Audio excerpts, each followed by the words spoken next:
Hello everyone, আসসালামু আলাইকুম রহমতুল্লাহ। আজকে আমরা আলোচনা করব Dinajpur board 2019 sentence connector. So let's get start. তো প্রথমে বলা হয়েছে we can not walk on road in the darkness without light. পরের সেন্টেন্সে বলা হয়েছে we can not step forward in our life without education. তো প্রথম সেন্টেন্সে মূলত ডার্কনেস অর্থাৎ অন্ধকার, অন্ধকারে পথ চলতে আমাদের লাইট লাগে এবং এর সাথে সাদৃশ্য দেখানো হয়েছে আমাদের জীবন যদি চলতে চাই তাহলে আমাদের এডুকেশন লাগে। অর্থাৎ এডুকেশন বিহীন যেমন জীবন চলা যায় না, ঠিক তেমনি অন্ধকারে লাইট ছাড়া চলা যায় না। তো জিনিসটা আমরা বলতে পারি যে সিমিলার, এই যে বিষয়টা সিমিলার, এই জন্য আমরা সিমিলারলি এখানে লিখব। সাদৃশ্য বোঝালে সিমিলারলি।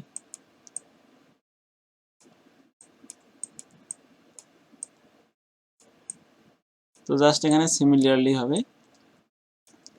তো তারপরে বলা আছে dash throughout the ages education has always been compared to light. তো এখানে আমরা জাস্ট একটু তাকাই এদিকে। তো দেয়ার ফর এবং সো এর ব্যবহারটা আমরা দেখব। তো দেয়ার ফর কখন আসে? পূর্বের সেন্টেন্সের ভিত্তিতে পরবর্তী সেন্টেন্সে কোনো সিদ্ধান্ত আসলে, অথবা একটি সেন্টেন্সে কাজ এবং অপর সেন্টেন্সটি কারণ বোঝালে, অথবা একটি সেন্টেন্স কারণ বোঝালে এবং অপর সেন্টেন্সটি কাজ বোঝালে দেয়ার ফর বা সো আমরা ইউজ করি, বা দাসও ইউজ করা যেতে পারে। যেমন হি ডিড নট রিড, সে পড়াশোনা করেনি, অ্যান্ড অ্যান্ড হি ফেল, এবং সে ফেল করেছে। অর্থাৎ এখানে কারণ হচ্ছে সে পড়াশোনা করেনি, আর কাজ হচ্ছে ফেল করেছে। তো জাস্ট একটা কাজ আর একটা কারণ এরকম যদি বোঝায় তাহলে সেক্ষেত্রে আমরা দেয়ার ফর বা সো যে কোনো একটা ইউজ করতে পারি। একটার বদলে আমরা আর একটা নিতে পারবো, কোনো সমস্যা নেই। তো ঠিক এখানে এরকমই দেখাচ্ছে যে we can not step forward in our life without education. শিক্ষা ছাড়া আমাদের জীবনে আমরা চলতে পারি না। তারপরে বলা হচ্ছে দো আউট দ্য এজেস। তো দো আউট দ্য এজেস মানে সর্বত্রই বা সব বয়সেই education has always been compared to light. এজন্য এই সব বয়সে শিক্ষাকে কি তুলনা করা কার সাথে? লাইটের সাথে, আলোর সাথে। তো আমরা বলতে পারি, এখানে লিখতে পারি সো বা দেয়ার ফর একই অর্থ বহন করে। তো আমরা এখানে সো লিখতে পারি। এর কারণ হচ্ছে আগের যে আমাদের সেন্টেন্সটা সেটা মূলত কারণ নির্দেশ করতেছে। অর্থাৎ আগের সেন্টেন্সটা হচ্ছে যে যেহেতু আমরা শিক্ষা ছাড়া আমাদের জীবন চলতে পারি না। আর দ্বিতীয় বাক্যে কাজ বোঝানো হয়েছে দো আউট দ্য এজেস, অর্থাৎ সর্বত্রই সব বয়সে education has always bin compare, শিক্ষাকে তুলনা করা হয় আলোর সাথে। তো এরপরে সি নম্বরে বলা হয়েছে ignorance has been compare to darkness. তো এখানে একটা বিষয় খেয়াল রাখা দরকার। তো আগে বলা হয়েছে থ্রুআউট দ্য এজেস, সর্বত্র সব বয়সে education has always bin compare two light, শিক্ষাকে তুলনা করা হয় কিসের সাথে? আলোর সাথে। এবং তারপরে বলা হয়েছে ignorance has been compare to darkness, অর্থাৎ ইগনোরান্স অজ্ঞতাকে তুলনা করা হয় কিসের সাথে? ডার্কনেস অন্ধকারের সাথে। তো এখানে আমরা যদি তাকাই, তো on the other hand, on the contrary, but, whereas, এগুলোর ব্যাপারটা কি? তো এগুলো মূলত দুটি বিপরীত বিষয়ের পরপর বৈশিষ্ট্য উল্লেখ করলে আমরা এগুলো যে কোনো একটা ইউজ করতে পারি। দুটি বিপরীত বিষয়ে পরপর বৈশিষ্ট্য উল্লেখ করলে, যেমন ইউ ফেইল্ড, তুমি ফেল করবে, you failed but your brother pass, অর্থাৎ তুমি ফেল করেছিলে কিন্তু তোমার ভাই পাস করেছে। ফেইল্ড হচ্ছে যে জিনিস, ফার্স্ট হচ্ছে ঠিক যার কন্ট্রারি বা বিপরীত বিষয়।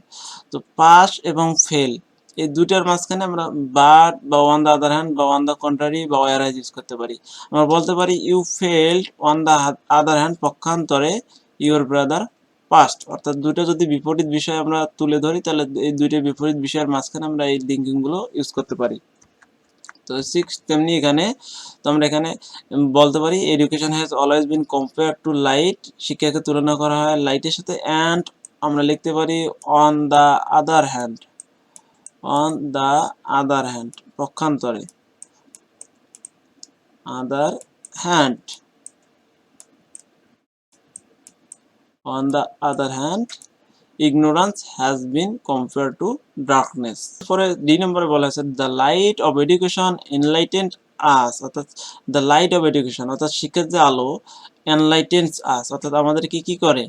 আমাদেরকে আলোকিত করে। তো এখানে আমাদের ইনফ্যাক্ট বা অ্যাকচুয়ালির ব্যবহারটা জানা দরকার। ইনফ্যাক্ট বা অ্যাকচুয়ালি কখন আসে? একটি সেন্টেন্সের সপক্ষে আরেকটি সেন্টেন্স এসে পূর্বের যুক্তিকে আরো জোরালো করলে, যেমন I told them not to invite Russell to the party, আমি তাদেরকে বললাম যে রাসেলকে পার্টিতে না দাওয়াত দেওয়ার জন্য। ইনফ্যাক্ট প্রকৃতপক্ষে হি ইজ উইকিড ফলো, সে হচ্ছে একটা খারাপ লোক। তো প্রথমে বলা হয়েছে যে রাসেলকে দাওয়াত না দেওয়ার জন্য, এবং পরবর্তীতে আরও দাওয়াত না দেওয়ার কারণ কি? কারণ হচ্ছে সে একটা খারাপ লোক। অর্থাৎ যুক্তি, প্রথমে যে যুক্তি সেটাকে দ্বিতীয় বা সেন্টেন্স এসে আরও জোরালো করেছে। যদি এরকম হয় তাহলে আমরা সেক্ষেত্রে ইনফ্যাক্ট বা অ্যাকচুয়ালি ইউজ করি। তো ঠিক এক্ষেত্রে আমাদের পূর্বের যে বাক্যটা ছিল, পূর্বের বাক্যতে মূলত এডুকেশন যে আলো, সে বিষয়ে আলোচনা করা হয়েছে সি নম্বরে যেটা ছিল, এবং ডি নম্বরে এসে বলা হয়েছে the light of education enlightens আস, অর্থাৎ শিক্ষার আলো আমাদেরকে আলোকিত করে। অর্থাৎ পূর্বের যে যুক্তি ছিল সেটা বলেছিল যে শিক্ষা একটা হচ্ছে আলো, এবং পরবর্তীতে বলা হয়েছে শিক্ষা কি? শিক্ষার আলো আমাদেরকে আলোকিত করে। তো জাস্ট আগের যে যুক্তিটা সেটাকে আরো বেশি করে যুক্তি দিয়েছে, এজন্য এ জায়গায় মূলত আমরা অ্যাকচুয়ালি ইউজ করতে পারি অথবা ইনফ্যাক্ট যে কোনো একটা ইউজ করতে পারি। আমরা এখানে তো অ্যাকচুয়ালি ইউজ করব। তো আমরা জাস্ট এখানে অ্যাকচুয়ালি নেব। Actually, the light of education enlightens us, dash, it broaden our mind and widen our outlook.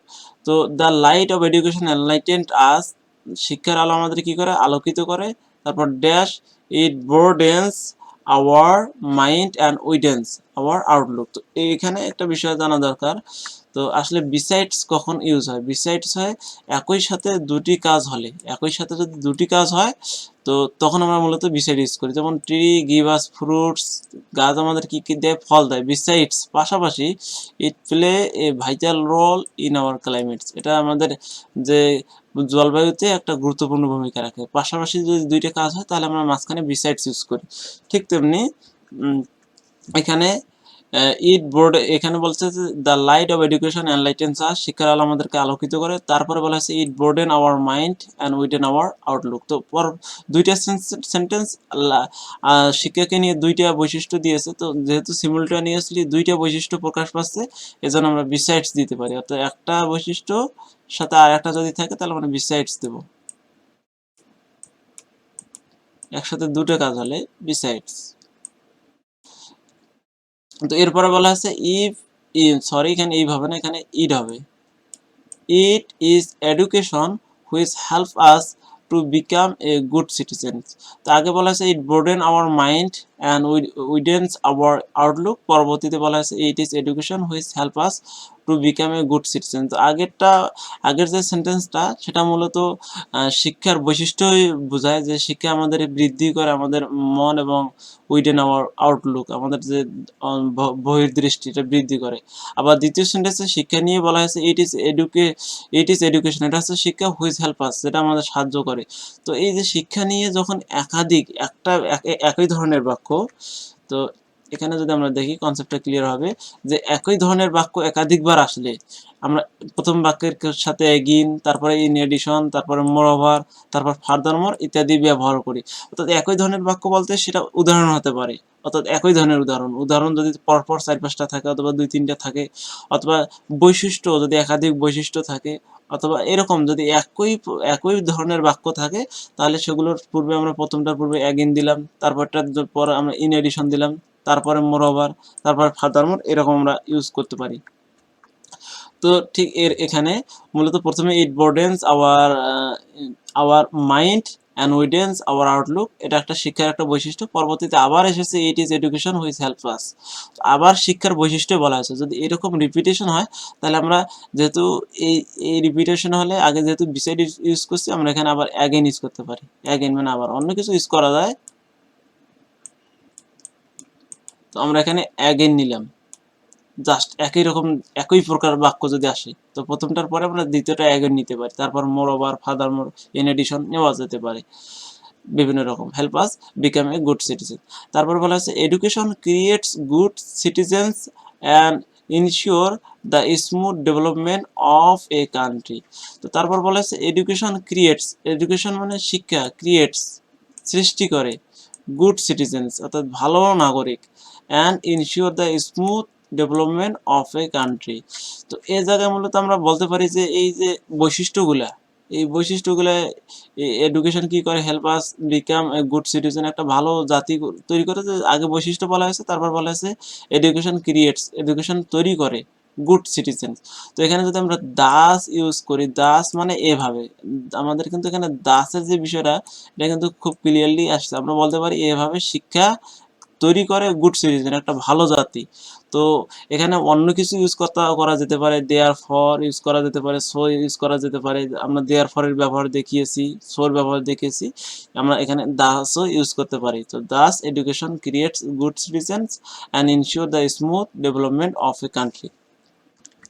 তো তারপরে 8 নম্বর, ignorance stands on the way of development of an individual. তো এখানে ইগনোরেন্স মানে অজ্ঞতা, স্ট্যান্স দাঁড়ায় on the way of development, অর্থাৎ আমাদের যে ডেভেলপমেন্টের পথে কাটা হয়ে দাঁড়ায় ইগনোরেন্স। তো আগের যে সেন্টেন্সটা, সেই সেন্টেন্সটা মূলত আমাদের যে ছিল যে এডুকেশন ক্রিয়েট গুড সিটিজেন্স, আসলে শিক্ষা তৈরি করে কি ভালো নাগরিক। এরপরে এরপরে আমাদের এখানে এসেছে ইগনোরান্স স্টান্স। আর ইগনোরান্স কি করে দাঁড়ায়, বাধা হিসেবে, আমাদের যে উন্নয়নের বাধা হিসেবে দাঁড়ায়। জাস্ট আগের সেন্টেন্স এবং এই সেন্টেন্স পরস্পর বিপরীত। যদি এরকম পরস্পর বিপরীত হয় তাহলে আমরা লিখতে পারি অন দ্য আদার হ্যান্ড বা বাট, বা এরকম আমরা লিখতে পারি। তো যেহেতু অন দ্য আদার হ্যান্ড আমরা পূর্বে ইউজ করেছি, এক্ষেত্রে আমরা এখানে বাট নিব। পরস্পর যদি কন্ট্রারি হয় এরকম, তাহলে আমরা but, on the other hand, in other, আমরা এরকম নিতে পারি। এরপরে আই নম্বরে, ignorance has a detrimental effect on the overall development of a nation. তো ignorance has a detrimental effect, অর্থাৎ একটা ক্ষতিকর প্রভাব অন দ্য ওভারঅল ডেভেলপমেন্ট, সকল প্রকার উন্নয়নে। তো আগে বলা হয়েছে ইগনোরেন্স স্টান্স, আগে ইগনোরেন্সের যে stance on the way of development, অর্থাৎ ডেভেলপমেন্টের পথে কাটা হয়ে দাঁড়ায়। আবার দ্বিতীয়বার এই কথাটাকে আবার আরও বেশি করে যুক্তিযুক্ত করার জন্য বলা হয়েছে ignorance has a detrimental effect on the overall development. তো আমরা বুঝতে পারতেছি যে আগের সেন্টেন্সটা যেভাবে বলা হয়েছে, পরের সেন্টেন্সটা সেই সেন্টেন্সটাকে আরও যুক্তিযুক্ত করার জন্য যুক্তিযুক্ত করেছে আর কি, আরো বেশি তথ্য দিয়েছে। যদি এরকম হয় আমরা বলেছি এখানে অ্যাকচুয়ালি বা ইনফ্যাক্ট আমরা ইউজ করতে পারি, অর্থাৎ আগের সেন্টেন্সটা যে যুক্তি দেয় পরের সেন্টেন্সটা সেই সাপেক্ষে যদি আরো বেশি করে যুক্তি দেয়, অথবা আগের যুক্তিটাকে যদি শক্তপোক্ত করে, তাহলে আমরা ইনফ্যাক্ট বা অ্যাকচুয়ালি ইউজ করতে পারি। তো আগে যেহেতু আমরা অ্যাকচুয়ালি ইউজ করেছি, এখানে আমরা জাস্ট ইনফ্যাক্ট ইউজ করব। তো আসলে কনজাংশনে ঘাবড়া যাওয়ার মতো কিছু না, তুমি যেটা বসাবা যদি সেটা যুক্তিযুক্ত হয় সেটাই কারেক্ট। আর এখানে এক জায়গায় একাধিক ওয়ার্ড আমরা ইউজ করতে পারি, কোনো সমস্যা নেই। এরপরে বলা হয়েছে we should come forward to educate educate every single person of our country. তো আমরা অতটুকু পড়বো না। তো এখানে বলা হয়েছে যে উই শুড কাম ফরওয়ার্ড, আমাদের আসা উচিত, two educate every single person, প্রত্যেক মানুষকে শিক্ষিত করার জন্য। তো আগের যে সেন্টেন্সটা যদি পড়ি, এ ডেট্রিমেন্টাল, এটার একটা ক্ষতিকর প্রভাব আছে। আগের সেন্টেন্স বোঝায় যে এটার একটা ক্ষতিকর প্রভাব আছে, এবং পরের সেন্টেন্সে বলা হয়েছে আমাদের সকলের এগিয়ে আসা উচিত। তো আসলে আগের, যদি এরকম হয় যে যদি কোনো মানে এগ্রিমেন্ট বা বোঝায়, তাহলে আমরা সেখানে মূলত আমরা দেয়ার ফর ইউজ করি। দেয়ার ফর ইউজ করি কি, কার্য এবং কারণ। যদি আগেরটা কারণ বোঝায়, পরেরটা যদি কার্য বোঝায়, অথবা আগেরটা কার্য পরেরটা কারণ, তাহলে আমরা দেয়ার ফর ইউজ করতে পারি। তো আগে বোঝা যাচ্ছে কারণ, কারণ কি, কারণ হচ্ছে যে এডুকেশন, আমাদের যে শিক্ষাটা, আমাদের ইগনোরেন্সটা আমাদের ডেভেলপমেন্টের জন্য ক্ষতিকর। তারপরে ওটা ছিল কারণ, তারপরে কার্য কি, কার্য হচ্ছে আমাদের সকলের এগিয়ে আসা উচিত যাতে প্রত্যেক ব্যক্তি শিক্ষিত হয়। তো যদি এরকম হয় তাহলে আমরা দেয়ার ফর ইউজ করতে পারি বা সো ইউজ করতে পারি, একই ব্যাপার। তো আমরা এই জায়গায় দেয়ার ফর ইউজ করতে পারি। তো এছাড়াও অনেক কিছু ইউজ করা যায়, আমাদের যে কোনো একটা যুক্তিযুক্ত কানেক্টর বসালেই আমাদের অ্যান্সারটা কারেক্ট হবে। আশা করি এ থেকে তোমরা অনেক বেশি উপকৃত হবে। দেখা হবে সামনের কোনো নতুন কোনো ক্লাস নিয়ে। আসসালামু আলাইকুম ওয়া রাহমাতুল্লাহ।